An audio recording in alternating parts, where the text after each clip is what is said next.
want to search for a specific country, then we can do it. We can go through key value pair and then we can see whether that particular country is there or not. We can search it. So this is how you can look at this variable explorer. The dictionary is a Corona dashboard.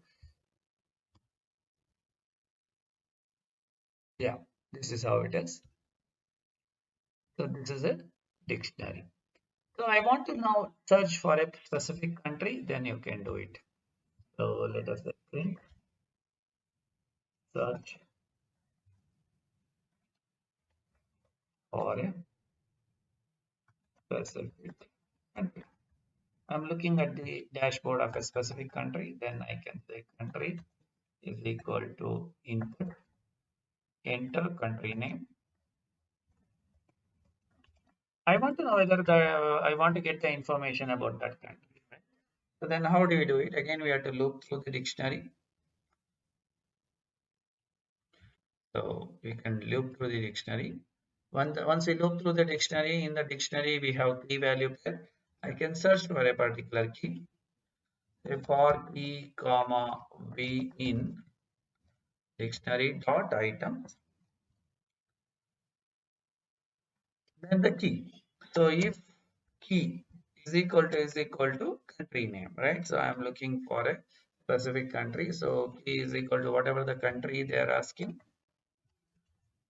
then I can print the value.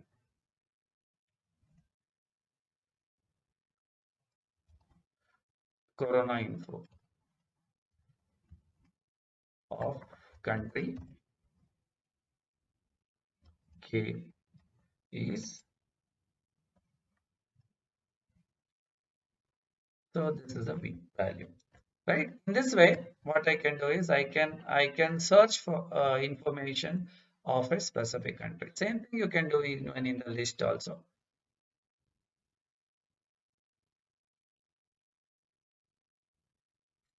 The country name, if I say India, see, I get the information about the India. Similarly, if you want to search for any other country, it is there. If it is not there, you can say not found also.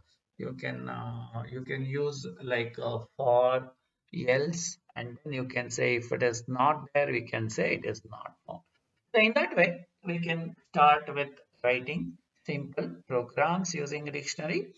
So as I said earlier, dictionary and list is very important data structures in Python, which is quite often used when you want to really get into a project or when really you want to get into serious programming. So hope you are able to follow this and able to write along with me. In case of any clarification, please reach to me. Thanks for attending this session. Hope to see you with some other interesting topics in the next session.